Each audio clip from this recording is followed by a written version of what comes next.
nyereka inzira y'ukuri, nyereka inzira y'ukuri, kuri.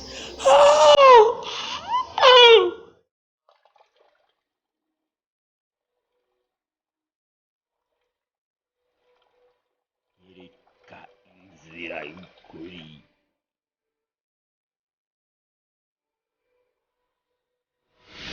Igice ca 21 birarangiye, birarangiye. Mugenzi urahawe ikaze nka kino kiganiro nyereka inzira y'ukuri cy'uno munsi. Tugeze ku gice ca 21 aho kivuga ngo birarangiye.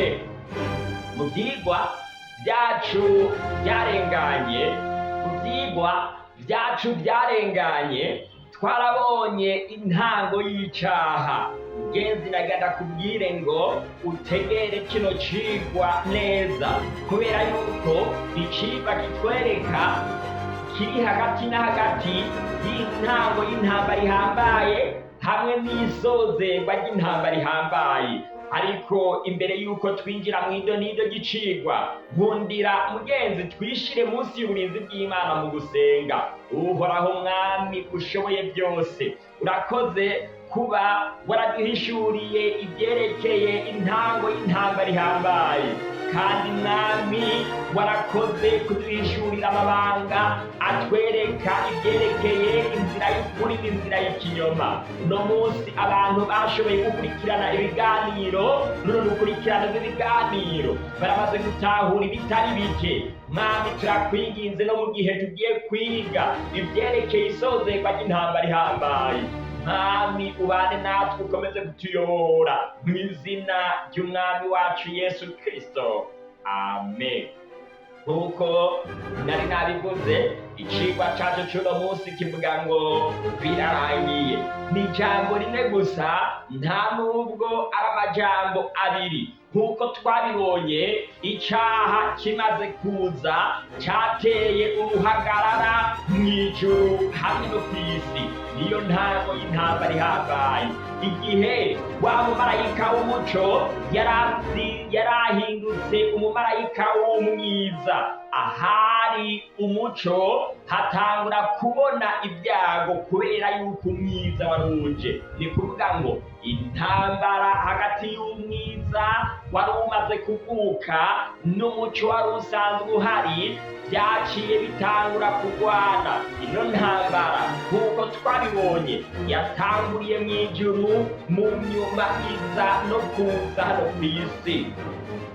Tanguriro igice ca 3 ku murongo wa 15, hahandi ibiremwa muntu byari bimaze kwinjira muri iyo ntambara, kandi ibiremwa muntu bikaba byari byamaze gutsindwa.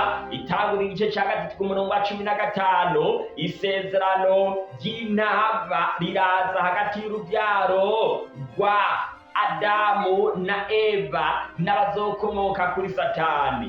Inyankane hagati y'urwo rubyaro rwo mu buryo bubiri niyo yaciye ishigwaho. Nk'uko twabibonye mu vyigwa birenganye, iri ryari isezerano rihawe Adamu na Eva n'abantu bose, yuko batagomba kwikiza, batagomba kwikura imbere y'icaha, batagomba kwikura. Ntabwo dushoboye kwikura mu kaga k'icaha twatewemo na Satani. Icaha carononye ibintu byose.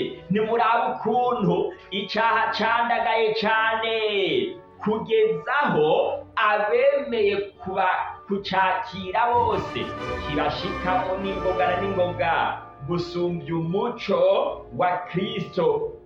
Abantu batuye ku isi abenshi bisanga bari mu caha, kandi kuba mu caha ku banyabyaha birabaryohera cane, baranezerewe cane. Mu cigwa cacu carenganye twarabonye imiryango ibiri ijana mu nzira zibiri z'ukuri. Mu by'ukuri ubu umuntu wese yashoboye gukurikirana runo rukurikirane rwa bino byigwa mwa kino kiganiro nyereka inzira y'ukuri, ubu arashobora kuba azi neza ibiranga inzira y'ukuri n'ibiranga inzira y'ikinyoma. Kandi mu buzima bwa buri minsi yose tubayemo, umuntu wese arashobora gufata ingingo y'ahantu ashobora guhagarara kugira ngo yame afise ibyizigiro no kurema yuko aho ahagaze mu nzira y'ukuri. Mu gihe rero tugiye gukomeza twiga ingingo zindi zikurikira, na cane cane ubwo tugiye kuraba isozerwa ry'intambara ihambaye, mugenzi ndakubwira ikintu kidasanzwe.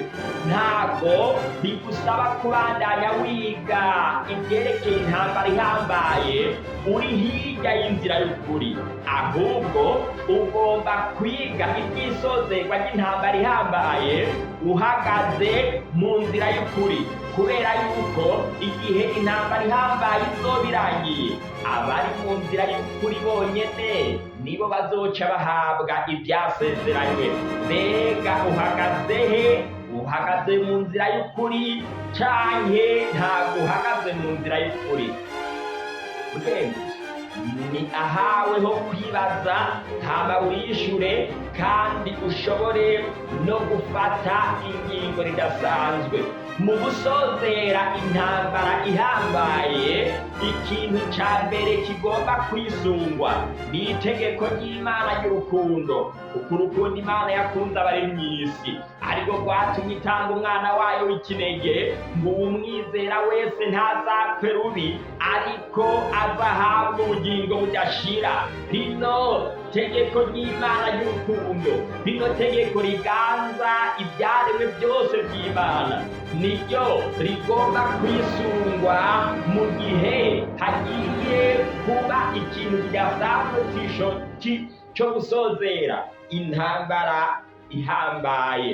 Yesu arabyerekana neza, arerekana abantu, umugwi w'abantu yaragiye gushira hamwe, gutoranya bano bantu bagahagarara mu nzira y'ukuri kandi bakaba ibikoresho byiwe bidasanzwe bimufasha mu gusozera intambara ihambaye yari igiye kwerekeza ku musozo. Hariya muri Yohana igice cya 14 ku murongo waho wa 15, hisunzwe rya tegeko ry'Imana ry'urukundo nari mpeje kuvuga, kubw'urukundo Imana yakunze abari mw'isi ariko rwatumye itanga umwana wayo w'ikinege ngo umwizera wese ntazapfe rubi ariko azahabwa ubugingo budashira. Biboneka hariya muri Yohana igice cya 3 ku murongo wa 15. Yesu yabariye abemera guhagarara mu nzira y'ukuri ngo nimunkunde kandi nimwankunda muzokwitondera amategeko y'Imana.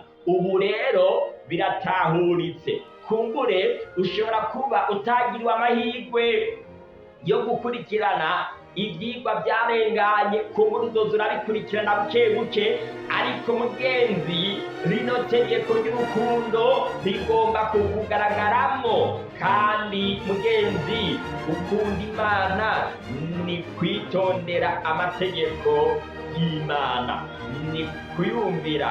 Kandi ibyanditswe byera biratubwira yuko amategeko y'Imana atagoye ahubwo yoroshe. Yesu yaragiye gutanguza ihinduka ridasanzwe, yaragira ashireho irindi hanga ritandukanye cyane na rya hanga ryo mu amaraso babandi basangiye amaraso na Aburahamu. Yesu yaragiye gutanguza urundi rubyaro rwa Aburahamu rwo mu buryo bw'impemu, atari mu buryo bw'umubiri gusa, ariko kandi runo rubyaro rwategereza kugira ibintu ruhurije ko n'urubyaro rwa Aburahamu. Kubera iki? Kubera yuko Imana yayoboye abisirayeli ibakura mu gihugu ca Egiputa ibashikana mu gihugu c'i Kanani, niyo nyene yagomba kuyongora abisirayeli bo mu buryo bw'impemu ikabashikana muri Kanani yo mw'ijuru, mwa runo rugendo bari bagiye gutangura. Ni kuvuga ko ibintu byose Imana yari yabwiye abisirayeli bo mu buryo bw'umubiri nibyo byariko birabwirwa n'abisirayeli bo mu buryo bw'impemu. N'icahe cari kigiye gukosorwa nk'uko tubibona muri Yeremiya igice ca 31 hamwe n'Abaheburayo igice caho c'8 hose haravyerekana neza.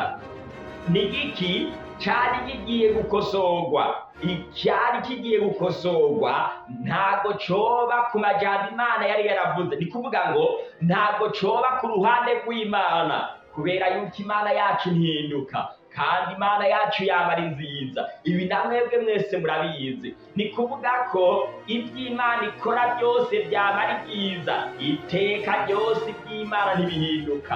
Ibintu Imana yari yabwiye abisirayeli bategereza gukora kugira ngo bashobore gushika mu gihugu c'i Kanani nibyo bano bantu bari bagiye gutoranwa mu ntumbero yo gukora igikorwa cyo kurangiza intambara ihambaye bategerezwa kuba bafise. None ibi byari ibyahe? Igihe Imana itoye ubwoko bw'abisirayeli ku musozi Sinayi yabahaye amategeko y'Imana 10. Nimurabe na Yesu na wenyene yongeye guterura ya mategeko, ariko kandi ahindura ikintu kidasanzwe.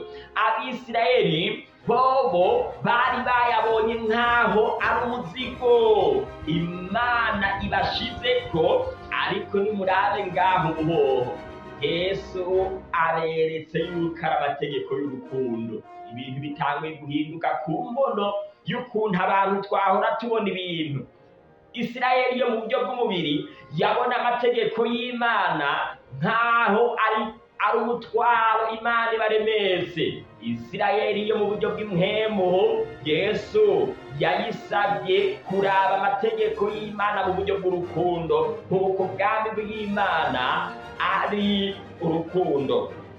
Ni iki kindi cyahinduwe ku ruhande rwa twebwe abantu?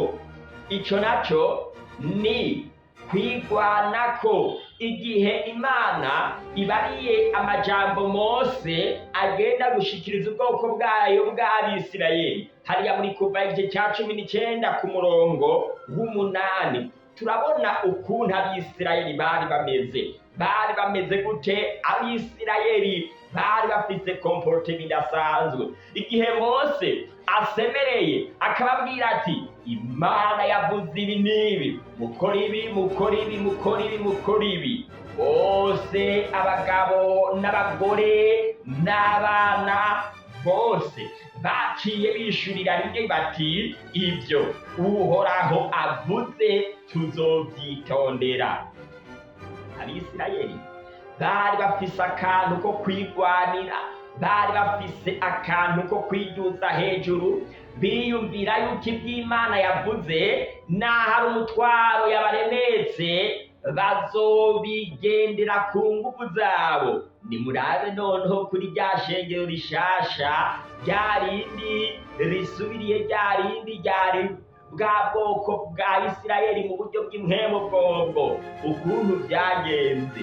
Hariya muri Yohana igice ca 21 ni ku murongo waho wa 18, igihe Yesu yari ari kumwe n'abigishwa biwe ariko arabaganiriza, yaravuze bimwe ku ntumwa Petero, ariko kandi ntabwo byagomba kuvugwa kuri Petero gusa, ahubwo biravugwa ku Bisirayeli mu buryo bw'impemu bose bo mwa kino gihe. Ibyo nabyo byari ibyahe mu by'ukuri. Ndashaka ngo mugenzi ushobore gukurikirana kino kintu kuko kirakomeye. Yesu yabariye Petero, ukiri umusore warikenyeza ukaja iyo ushaka, ariko niwaba umutamba rero bizoba ngombwa yuko bagukenyeza bakakujana iyo ushaka.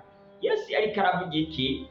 Hariya nyene muri Yohana haravuga ngo Yesu yariko aravuga ibikorwa bya Petero yari agiye gukora. Ni kuvuga ngo Yesu yariko arerekana noneho yuko abisirayeli mu buryo bw'impwemu ibyo bazokora byose atari bo bazobyikoresha. Yesu yariko arereka Petero igihe ciwe ca kera ibikorwa byose yakora niwe yabyikorera, yarikenyeza akagenda ahashaka.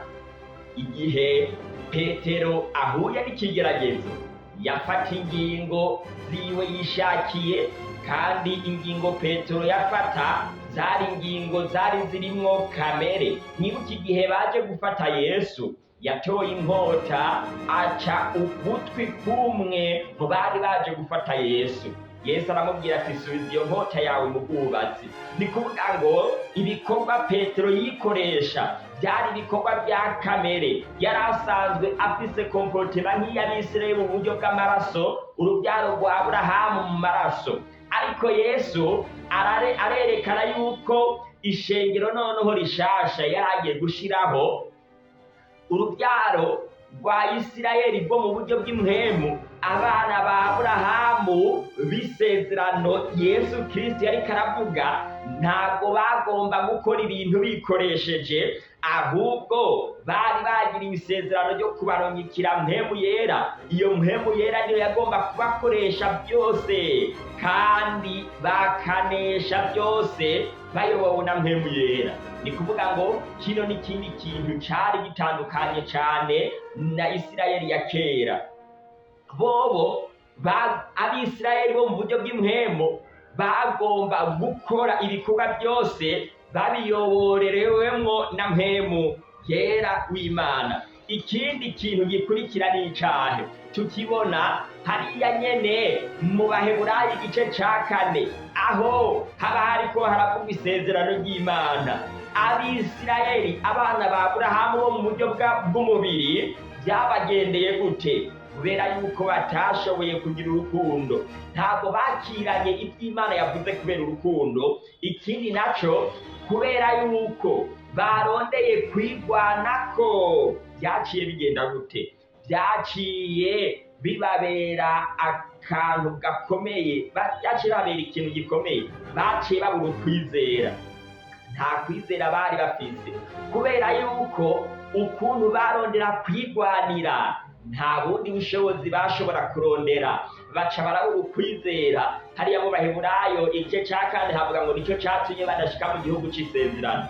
Niyo mpamvu batashitse mu gihugu, niyo mpamvu batashitse muri Kanani yo kw'isi bari barasezeraniwe, kubera yuko babuze ukwizera. Bamaze kubura ukwizera ntibumvira Imana.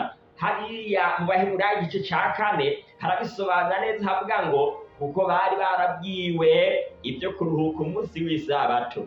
Barabwirwa bati kuko jewe Uhoraho Imana yanyu nakoze mu minsi 6 nkaruhuka umunsi ugira indwi, nico cyatumye naweza. Barabwirwa yuko nabo bagomba kubikora nk'uko Imana yabikoze. Ibi byarabananiye, ntibabikora kubera yuko batizeye. Kubera yuko batizeye baciye bananirwa no kumvira Imana. Ni kuvuga ko Yesu wewe mu isezerano rishasha buno bwoko bw'Abisirayeli mu buryo bw'impwemu bwari bugiye gushirwaho. Ndaguhamagarira kuzamwo nawe ubemwo. Hariho amakondisiyo yategerezwa kuburanga buno bwoko, bwari bufise de kondisiyo bwategerezwa kugenderako. Ano makondisiyo nayo harimwo kwizera, maze bikerekeza ku kunesha, bikerekeza ku kumvira iby'Imana yavuze. Maze Yesu amaze gushiraho bano zino ntumwa nk'inkingi nk'amabuye, hariya mu Banyefeso igice ca 2 ku murongo wa 20 herekana yuko hagiye haboneka yandi mabuye yaje. Ni kuvuga ngo Yesu niwe buye rya mbere rigumye ifuruka, intumwa zaciye ziziba ayandi mabuye, maze na twebwe uno munsi turi ayandi mabuye aza yubakira kuri yayandi yatanguye kuza. Rino rero niryo shengero canke se abisirayeli bo mu buryo bw'impembu uno munsi bahagaze mu nzira y'ukuri. Mugenzi, tugiye kubyiga neza kugeza dushitse uno munsi, ariko mugenzi ubyumve tukiri mu ntango ikiranga rino shengero rya Kristo rihagaze mu nzira y'ukuri, nico ngira ngo nawe gishobore kukuranga. Hariya Yesu yari yavuze ko niyamara kumanikwa azokwikwegerako bose. Ibi nivyo Yesu yariko aravuga. Yesu yatanguje rino hanga ridasanzwe riri byeforme kandi rikora mu buryo buri systematique, ni kuvuga ngo rikora mu buryo budasanzwe, ryagomba kugwira. Kandi Yesu hariya muri Matayo igice ca 28 ku murongo wa 19 gushika ku murongo wa 20 yabariye rino hanga ngo nuko nimugende mu mahanga yose mubwire bose ubutumwa bwiza kandi mubigishe kwitondera ibyo nabageze byose. Yesu ntabwo yavuze ngo twigishe abantu kwitondera kimwe canke bibiri, ariko yavuze ngo tubigishe kwitondera ibyo nabageze byose. Ibi byose biri mu bintu biranga Isirayeli y'ukuri, biranga ihanga ry'ukuri canke ishengero ry'ukuri, biranga ishengero riri mu nzira y'ukuri, nuko rigomba kwigisha ibyo Bibiliya yigisha byose. Niba byanditswe muri Bibiliya ni ibyacu, ibitanditswe muri Bibiliya ntago ari ibyacu. Yesu yari yaravuze ngo nuko aho muzobonera ca kizira c'ubuyobe cazanye ubugesera. Yesu ibi byose yariko arabivuga kuri iryo shengero, kumbure tuzobibona hariya muri Luka igice ca 23 ku murongo wa 44 gushikana ku murongo wa 49, igihe Yesu Kristo yamanikwa hejuru ku musaraba, igihuzu gikingiriye ahera n'ahera cane caciye gitantabukamo kubiri. Byari bivuze ngo birarangiye, intambara ihambaye yari irangiye. Abantu bose iyo bari bugaraniwe, bari bugururiwe kugira ngo bishikire ahera cane. Kumbure ibyaha by'abantu byose byari byarakozwe, ibyaha byariko birakorwa ico gihe canke ibyaha bizokorwa mu gihe kizoza, byose byari bihamagawe kugira ngo bije muri Yesu, maze Yesu aducikire ikimazi kidasanzwe. Iby'ibimazi byari birangiye, iby'ibikorwa by'imigenzo byari birangiye. Ikindi naco kidasanzwe tutokwirengagiza nk'uko kiboneka mu gitabo c'Abaheburayo igice c'indwi, nuko n'ubuherezi bwari buhindutse. Ni kuvuga ngo ubuherezi bw'abantu byari biheze, haza ubuherezi bwa Yesu Kristo. Ibi bica bivuga ko n'amategeko nayo nyene yarahindutse. Ya mategeko yaduhimiriza gutanga ikimazi yarahavuye, ya mategeko yaturungika mw'ihema ryo kw'isi kugenda gutanga ikimazi yarahavuye, maze haza amategeko aturungika gutanga ikimazi mw'ihema ryo mw'ijuru. Haza amategeko aturungika gushikana ibyacu ku muherezi mukuru ari mu bwami bw'Imana Yesu Kristo. Byari ibintu bikomeye, ariko kandi nk'uko Yesu yari yabariye rirya shengero ngo gushika ku muhero w'isi, rino shengero ryari rigiye gutanga urugendo rwo kugendera mu nzira y'ukuri gushika ku muhero w'isi. Ibyahishuwe Yohana igice caho ca 2 n'ica 3, igihe Yesu yari yamaze gushika mw'ijuru, yaraje ku musavyi wiwe Yohana ari mu kizinga c'Ipatimo kugira ngo amwereke ibiringo birindwi ishengero ry'ukuri ryari rigiye gucamwo kugeza ku muhero w'isi.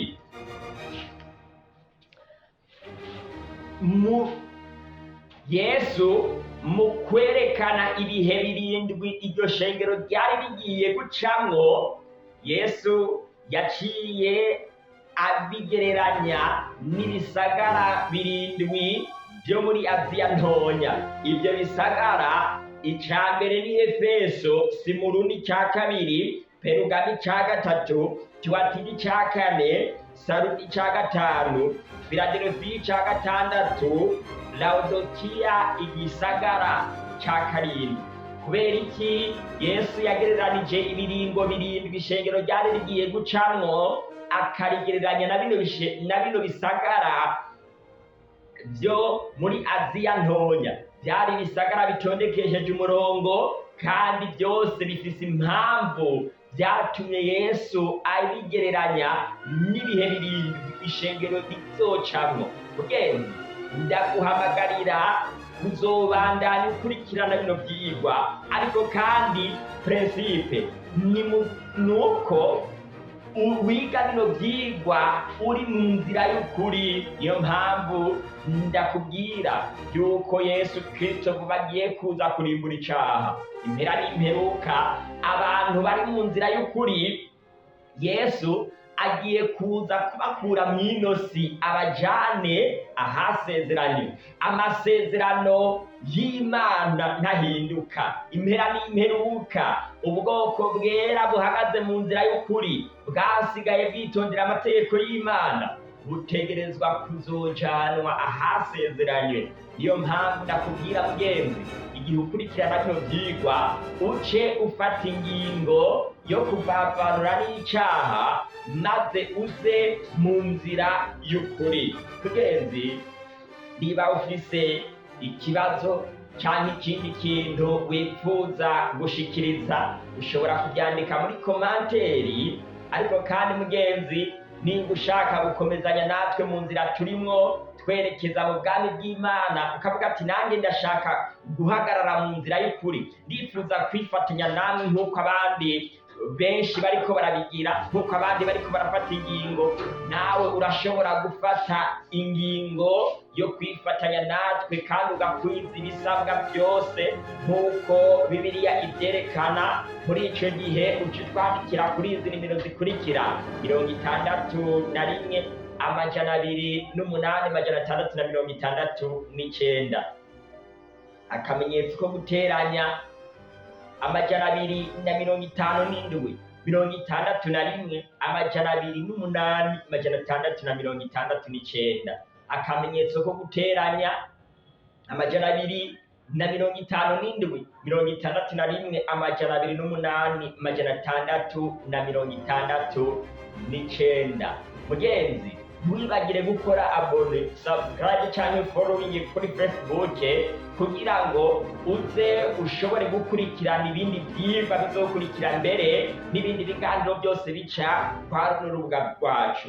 Ikindi naco mugenzi, niba wafashijwe n'ikiganiro canke ufashwa na buno butumwa, kora partage kugira ngo buno butumwa ubushikane no ku bandi. Yesu akugire neza, aguhezagire, aguhe umugisha, aguhe kwama mwizeye ibihe byose, kandi aguhe kugira ivyizigiro vyo mw'iherezo ryawe no kuzobana natwe mu bwami bw'Imana yacu bwimirije vuba, mw'izina ry'umwami wacu Yesu Kristo.